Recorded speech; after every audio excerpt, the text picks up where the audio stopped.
Now it is my pleasure to introduce commencement speaker Pete Schneider.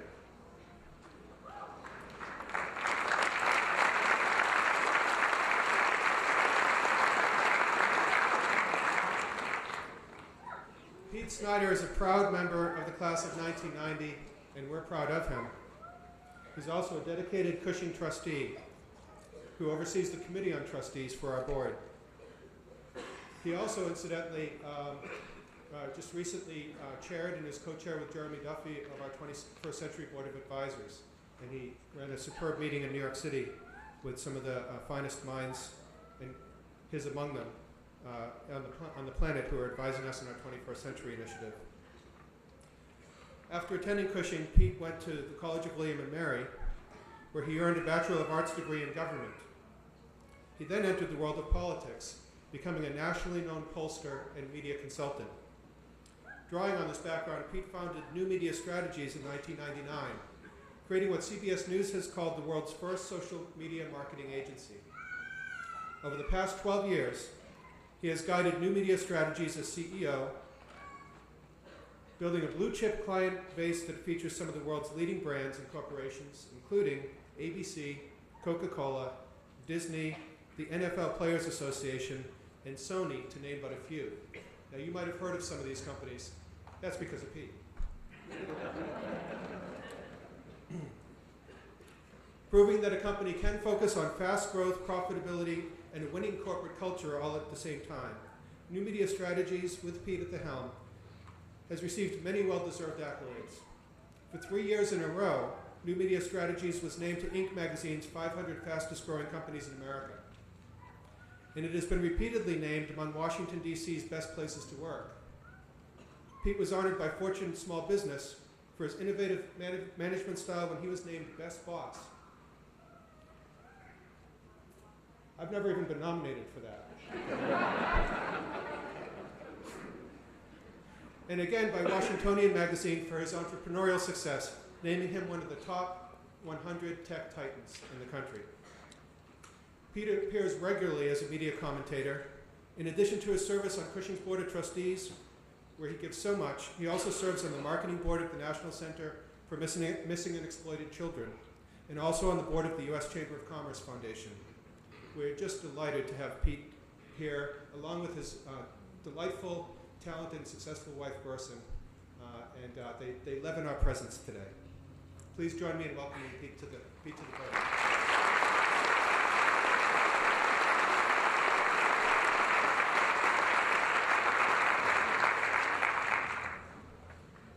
As acclaimed poet Bob Ritchie, or better known to many of us as Kid Rock, stated, "It was 1989.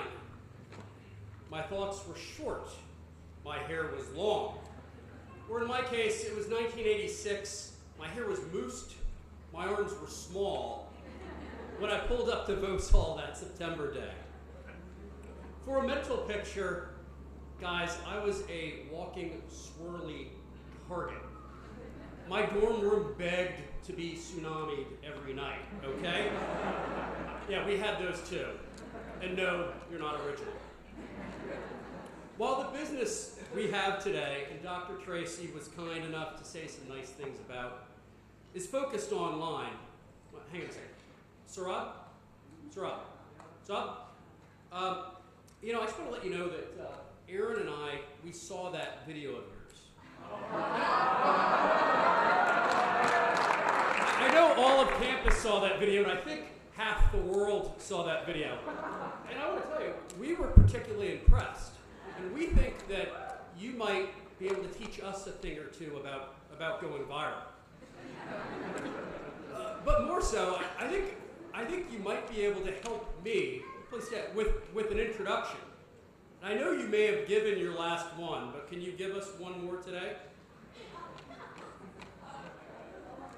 Good morning, Penguin!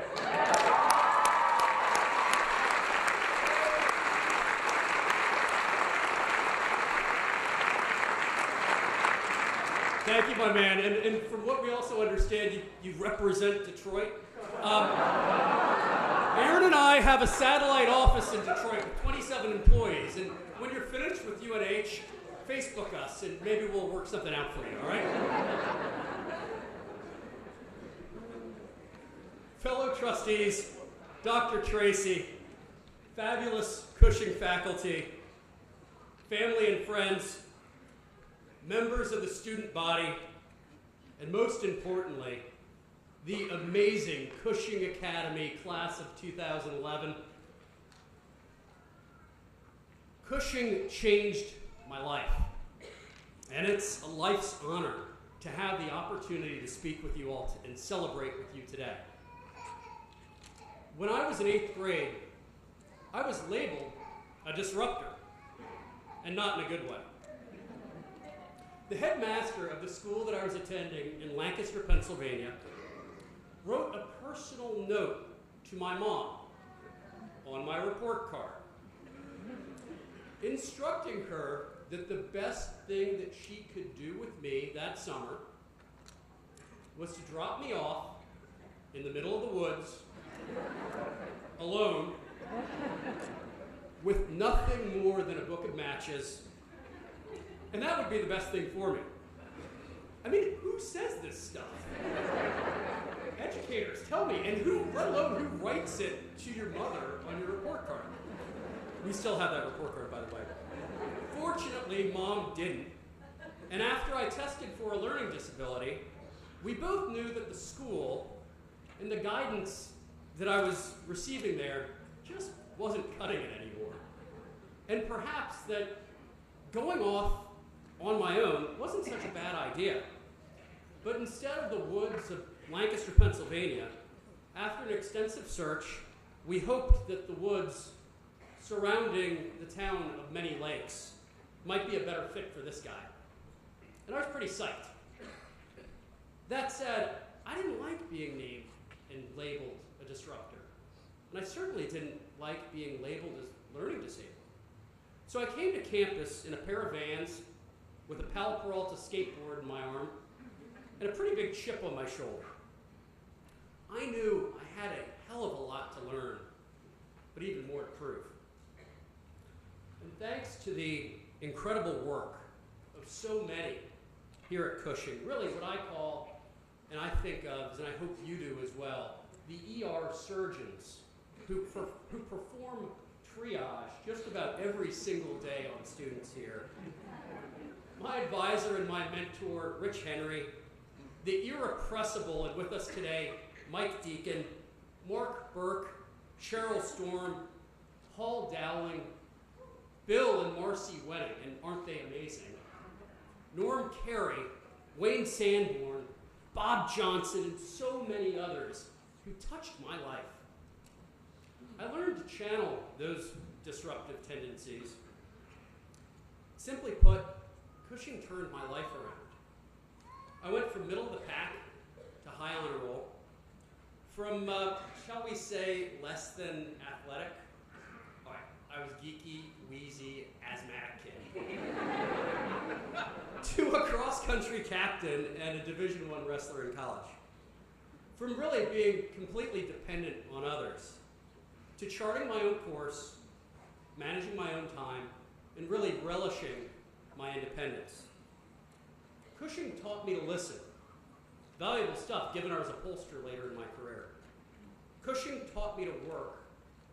Whether it was Mark Burke barking at me to get back in my room and get back at it during study hall, or Paul Dowling, then Dean of Students and my wrestling coach, needling me incessantly with that spine-chilling Paul Dowling howl. Snyder! Stop dogging it! His way of encouraging me to do 20 more sets of stairs in the main building. Yeah, did Cushing ever teach me how to work? And Cushing taught me through being a 4-year student and a proctor, through sports and through class office, how to lead. Much more so, Cushing taught me that I could disrupt the narrative that had been written for me early in my life. Cushing taught me and gave me the skills in life to be a disruptor in a whole new set of ways.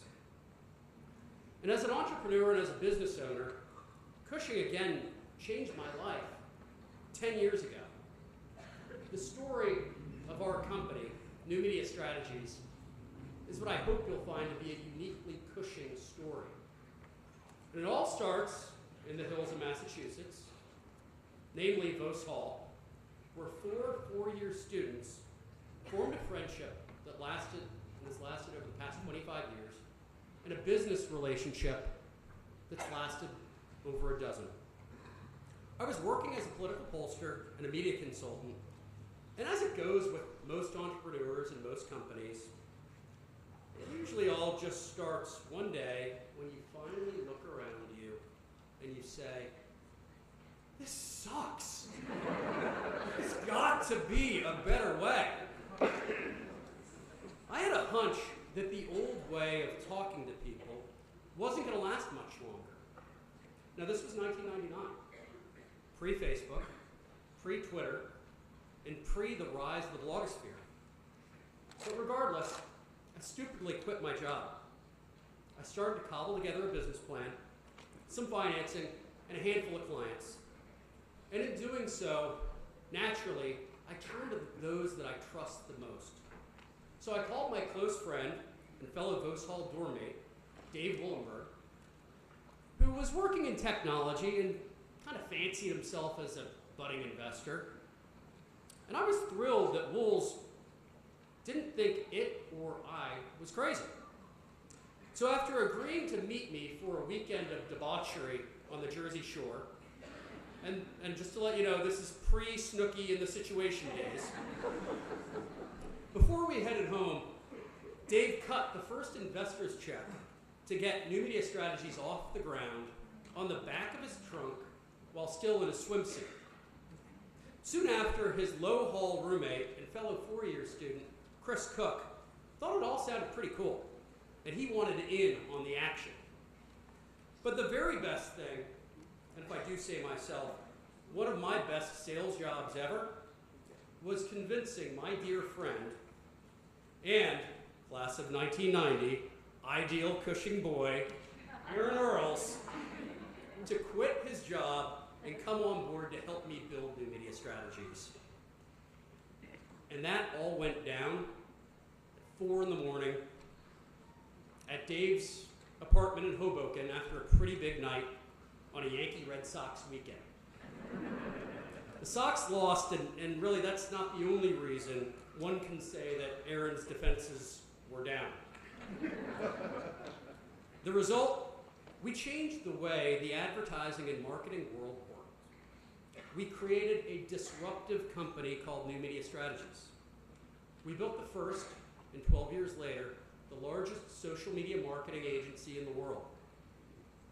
And as Jim was kind enough to say, we're named one of the fastest growing companies in America, but we're even more proud to be honored as one of the best places to work. And it all started back here at Cushing. So ladies and gentlemen, if you will, it is my profound honor to give you 1990s ideal Cushing boy, my partner and my best friend, Aaron Earls.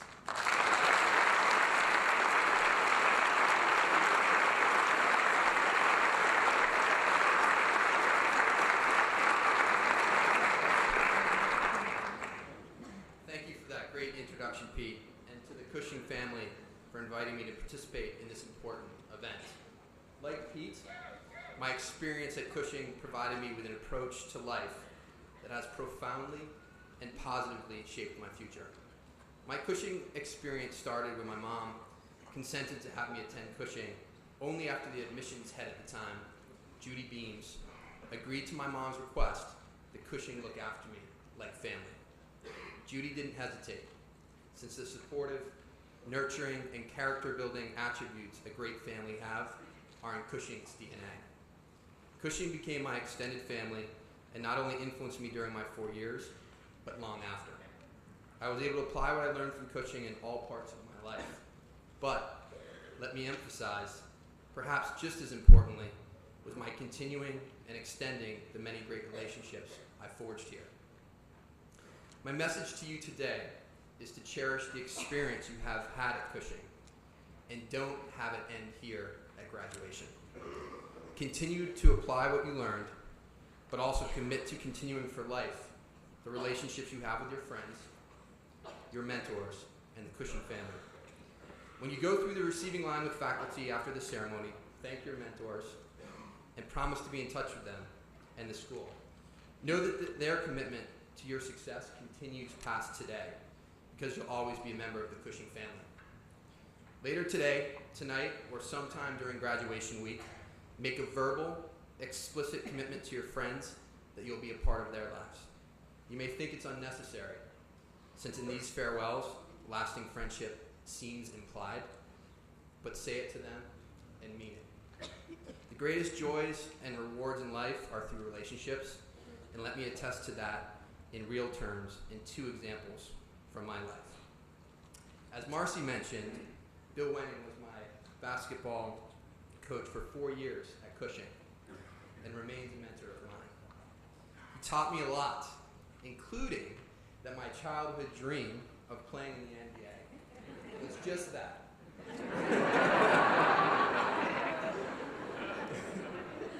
Seriously, he instilled in me the attitude that the great Wayne Gretzky conveyed so well when he said, quote, "You miss 100% of the shots you never take," unquote.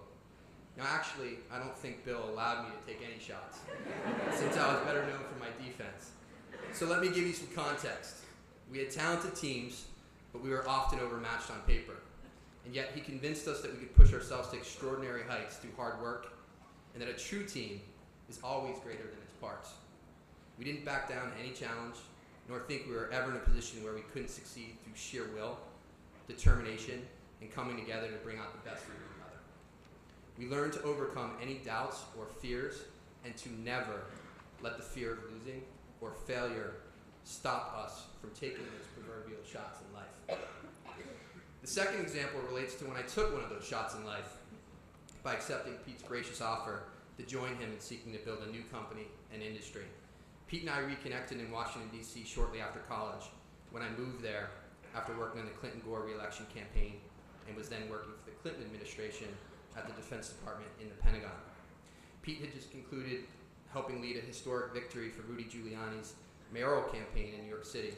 So we had a lot in common regarding our work experiences, having both recently worked on campaigns. What most people don't realize about entrepreneurs and successful companies is success often doesn't happen overnight, if at all. Being an entrepreneur is being able to weather the peaks and valleys, and working to make sure there are more peaks than valleys, and that the peaks are higher than the valleys are low. When Pete committed to me and I committed to him, it was less about assessing the skill sets we developed from our similar career experiences at the young age of 27. It was about the knowledge we had about each other that was forged here at Cushing.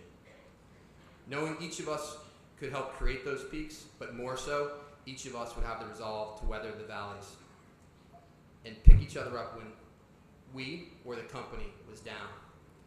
Although the first few years of the company took me back to my college days with a lot of ramen noodles and slices of pizza to keep the expenses low, that resolve proved fruitful and led to incredibly rewarding and memorable experiences over the years. I've been able to travel to many countries in most of the United States, attended the Super Bowl, World Series, and numerous movie premieres for our studio clients, and also played a role in 2 presidential campaigns, to name a few. As much as my professional accomplishments have been incredibly meaningful and memorable, the memories I'll most cherish for life are through Pete's friendship. We were the first people we each called when we met our amazing wives and knew they would be our future soulmates. We were in each other's weddings, and Pete and his wife Burson visited us as family the day after our son, Augustine, was born. So, although I cherish and take pride in our work accomplishments, when I think of Pete, I don't think of him as a business partner. I think of him as an amazing friend who has been by my side for the most meaningful moments in my life. Ralph Waldo Emerson may have said it best when he said, quote, "Life is a journey, not a destination," unquote. Life is not about singular events. It's about enjoying its entirety, its wholeness, and especially about sharing that understanding with the people you care most about. It is your journey, to be sure, and only yours. But the luckier of you here today will find ways to share your journey as often and in as many ways as possible. That sharing has begun here and can be enriched even in the next few days with goodbyes. Find your path, seek your success, take your journey, and look for friends to navigate with you, support you, and assist you. Yet you don't do it for success, but for one reason only. You hold on to friends to share with you, carry you, celebrate with you, and share life's real rewards, which are friendships that last a lifetime. Thank you.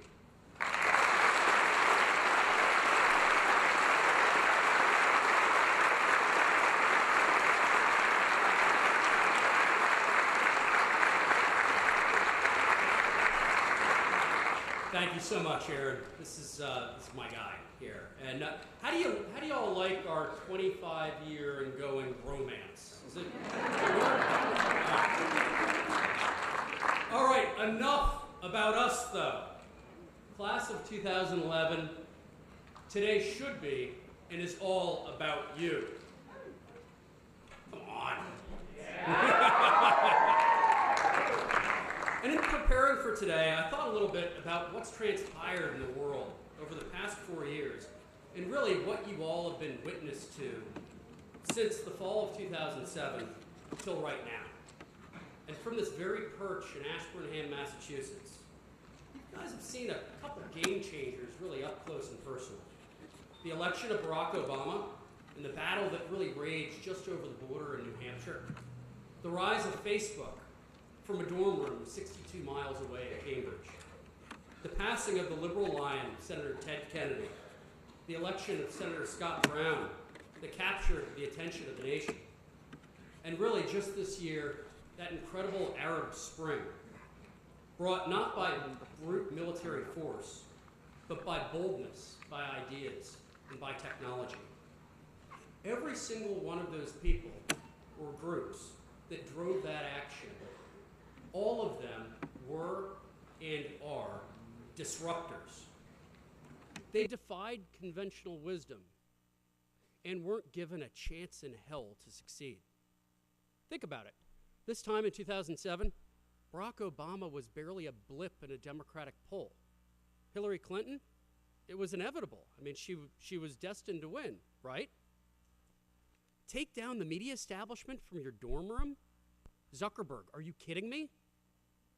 Ted Kennedy should have been the establishment's establishment, but instead he took on the sitting president of his own party in a run for the presidency and nearly pulled it off.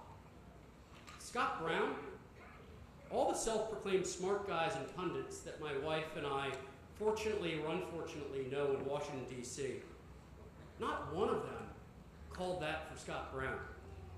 Massive changes in the Middle East that isn't terrorist-driven or the result of military action? The CIA certainly didn't see that one coming. The point is, the world is a far different place than when many of you started Cushing, let alone from when I graduated 20 years ago today. The establishment just doesn't matter anymore. Think about it, in music, not in politics, not in business, and not in life. So class of 2011, bringing it back to you. I don't know about you, but I have a hard time remembering things that are more than I can count on my hand.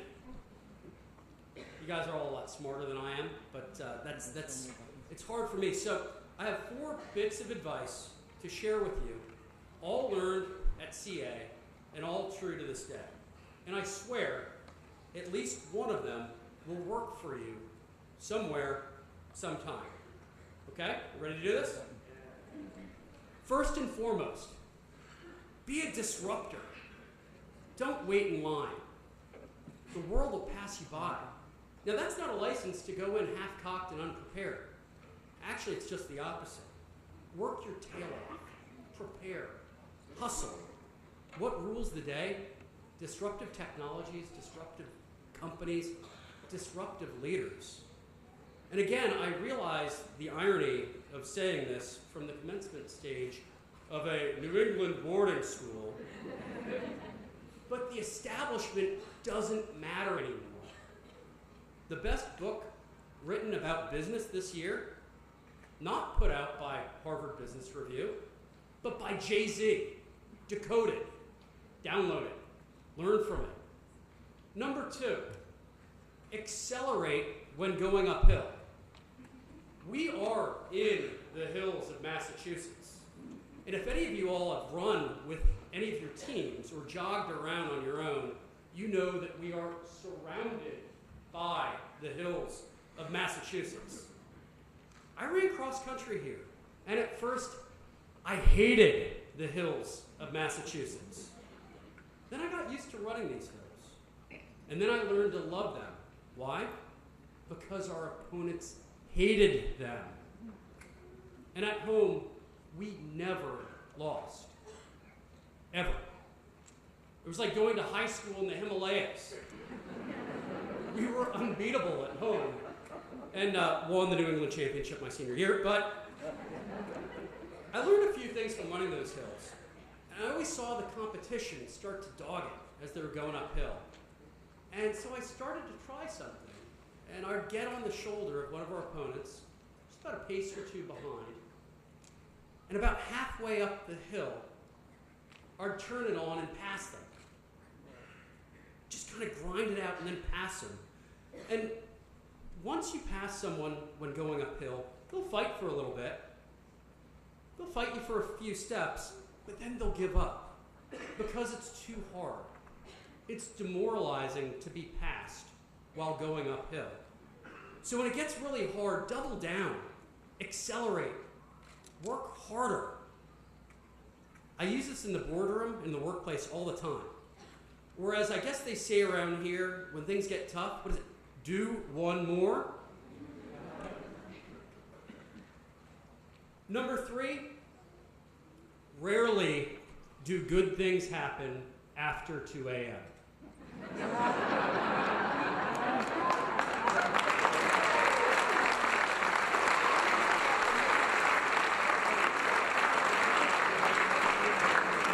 I lied. I said that all 4 tips I learned at Cushing. This one I learned at college. Way too late. But it will help you in college and in life. College will be wonderful, a blast, enriching, educational, and a lot of fun. I had fun, too much fun. I was not on high honor roll at William & Mary. While this may not be the most important piece of advice you learned today, it may be the most useful. Rarely do good things happen after 2 a.m. Trust me. From midnight to 1 a.m., fair game, a world of possibilities. From 1 to 1:30, your ability to contribute positively to the world drops dramatically. But it's still plausible. Post 1:30, total warning track. After 2 a.m., let's face it, 98% of the time, you probably won't be using your best judgment. Even if you're being good and you're all jacked up on caffeine and coffee and Red Bull, studying for and cramming for an exam in the library, you're just not going to be of sound mind. So let me repeat, rarely do good things happen after 2 a.m. Wait a minute. For me, one exception. And as you heard, it was oh dark hour when I convinced my guy Aaron to join me on what's been a pretty fun journey. Which leads me to number 4. Embrace your friends and relationships and continue to grow your Cushing Academy social graph. Cushing provided me with my best friends in the world. Some of the most influential people and mentors in my life are still here. If not for Cushing, my company wouldn't exist. Embrace this place and it will embrace you right back. You saw that on the stage earlier today. It can help you in ways you never would have known or expected. Class of 2011, follow those 4 and you'll get a huge leg up on everyone else. So when I sat where you are today, I love this place, but I was ready for a new adventure. 4 years, beloved friends, mentors, but as with me now, it was time to move on. I didn't know how much better prepared I would be to meet the challenges of the world, of college, and of life than what I learned on this campus. independence, self-reliance, that life doesn't revolve around New England, that it's not just East Coast-centric or AL East-centric or US-centric, it's global. And I never would have had that appreciation had I gone to high school in Lancaster, Pennsylvania. Change happens. It might not feel like it, but change happens right here in Ashburnham, Massachusetts. And big things start here as well. This campus has produced kings, Oscar award-winning filmmakers, actors and actresses, talk show hosts and politicians, musicians, CEOs and entrepreneurs, unbelievable teachers, coaches, and some pretty stellar athletic directors, and a ton of amazing parents. Cushing changed my life over 20 years ago, and then nearly a decade after I left campus. And it continues to do so today. For many of you, if not all of you, Cushing in some way, shape, or form has changed your life and can continue to do so. We need you, class of 2011. We love you. Be bold, work hard, have passion, and be disruptors. Thank you, Cushing Academy, and congrats to class of 2011.